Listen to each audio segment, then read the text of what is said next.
Bonjour et bienvenue dans cette nouvelle vidéo de fait maison et fait avec passion. Donc, comme vous l'avez compris dans la vignette, aujourd'hui je vais remplacer ce robinet parce qu'il y a un peu des fuites ici, un peu là, un peu là. C'est ce que je vais vous montrer aujourd'hui. Une petite vidéo bricolage, mais juste après le générique.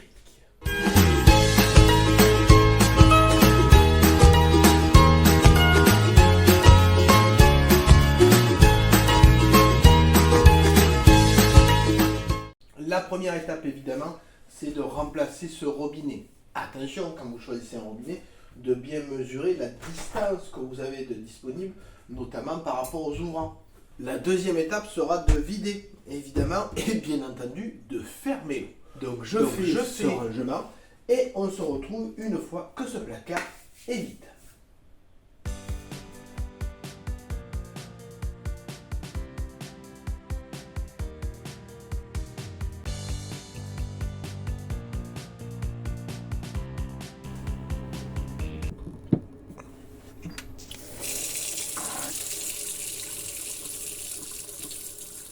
Voilà, on vide un peu les tuyaux, ça évite les problèmes même quand on a fermé l'eau.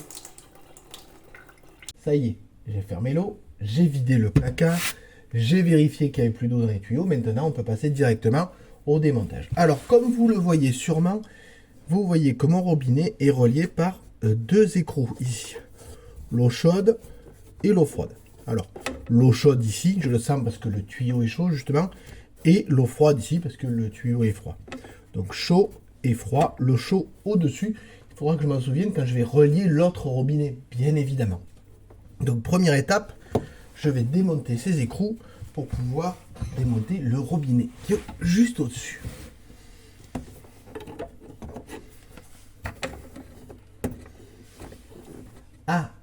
Au fait, et si jamais il y a un problème, toujours avoir une petite bassine sous la main, au cas où il y ait besoin pour récupérer de l'eau par exemple.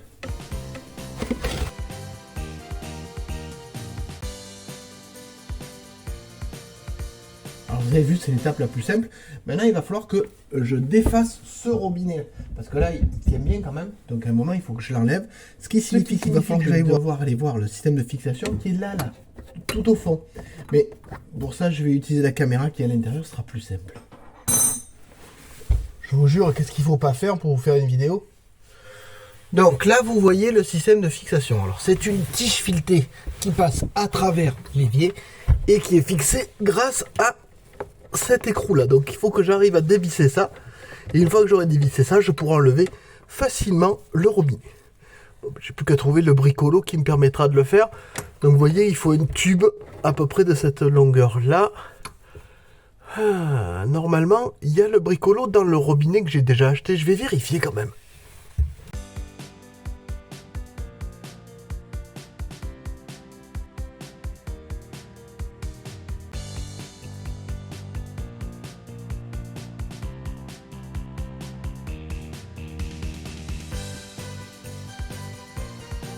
Donc maintenant c'est avec une platine et une grosse vis, donc c'est pas le même système, donc je vais pas pouvoir utiliser ça pour démonter l'ancien système puisque le nouveau est pas le même.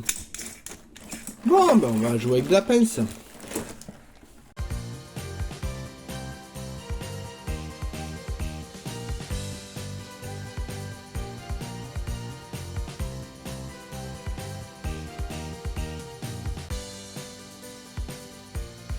Voilà. C'est là que ça allait plus. Bon allez, au remplacement. Faites ton nettoyage avant, non?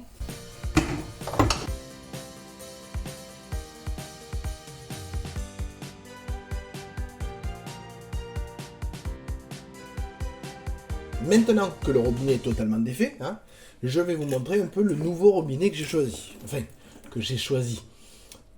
On a choisi. Donc ce robinet a un système de fixation ici, vous voyez, qui va se faire avec des vis. Donc là, ça va traverser l'évier, ça va être dessous, ça va être dessous, ça aussi. Pourquoi? Parce que c'est une installation sur une épaisseur relativement fine, et ça va être au-dessus.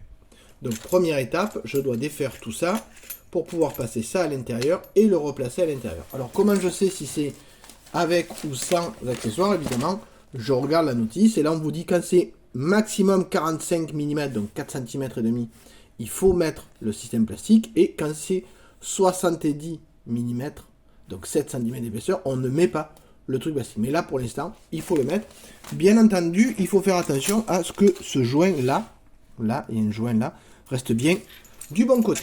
Bon, ben, c'est parti.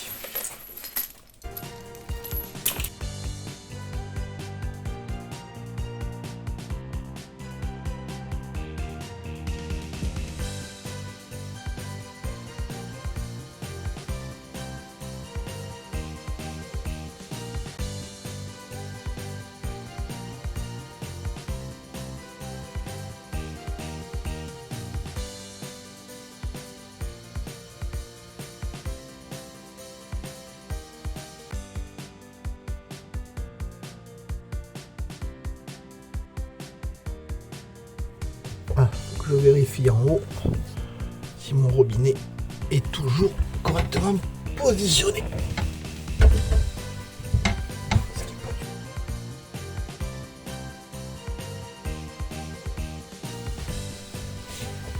Voilà. Maintenant que c'est serré, je vais serrer les disques qu'il y a là pour plaquer le tout. Donc il me faut un tournevis.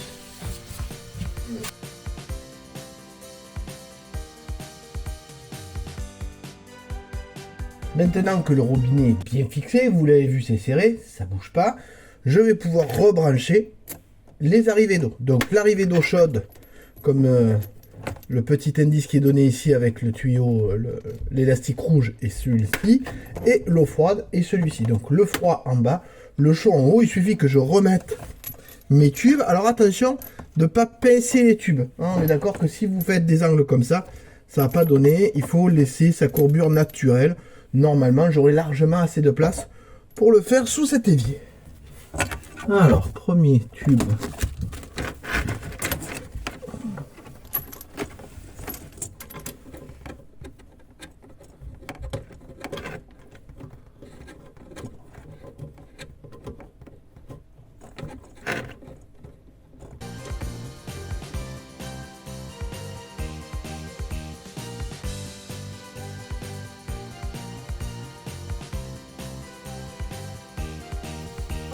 Allez, passons à la suite, notamment ce truc là qui est un peu étrange. Alors l'étape d'après consiste à limiter l'angle que peut faire le robinet en bloquant cette pièce là, d'accord, avec des limiteurs en plastique. Donc je vais choisir mon angle, placer mon limiteur et je vais fixer mon robinet.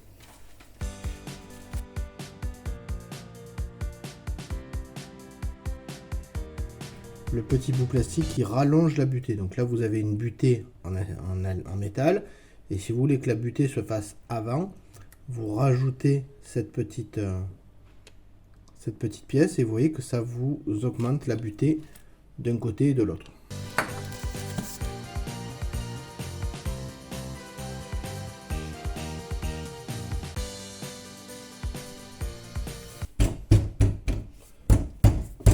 Ouais, c'est ça qui est étrange. En fait, il faut taper pour que ça rentre.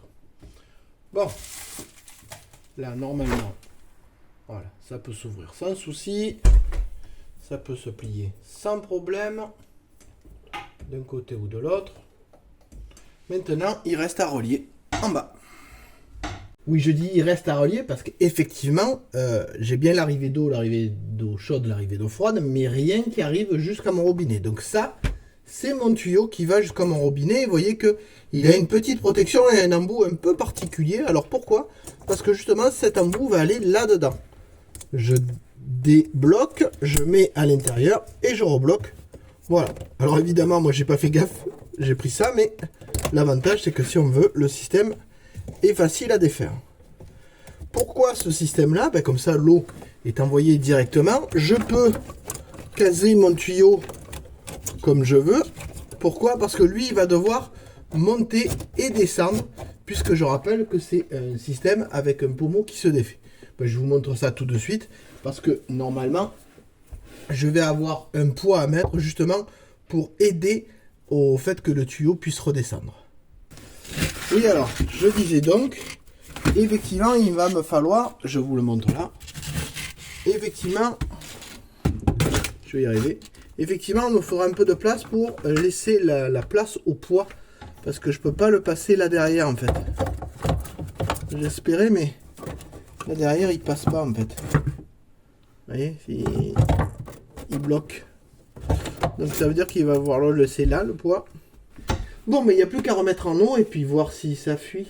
D'ailleurs, je pense que c'est une étape qu'on va faire en deux. Un qui ouvre et l'autre qui regarde en criant très fort s'il y a un problème. Vas-y, ouvre!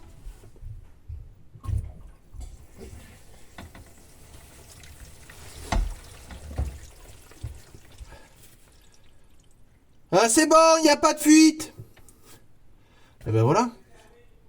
Ben, rouvre!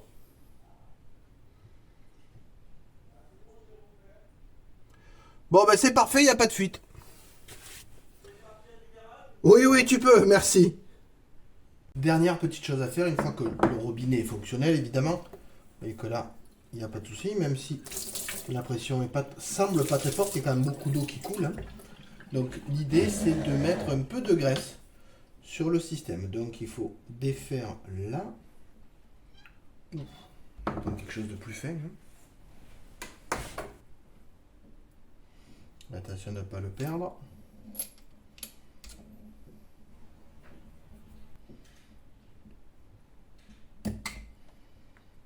Voilà. Vous voyez que là, d'un coup, c'est mieux. Hein.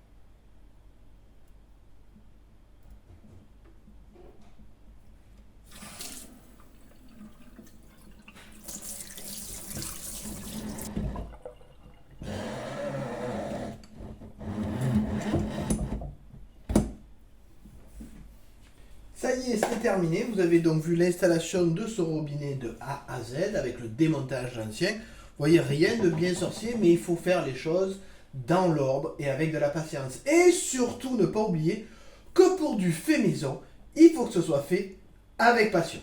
Si vous avez aimé cette vidéo, n'hésitez pas à mettre un commentaire parce que ça aide vraiment pour le référencement de cette chaîne, à mettre un like, à partager, à vous abonner si ce n'est pas encore fait. J'espère que cette petite vidéo vous a plu. Du coup, je vous dis au revoir et à bientôt.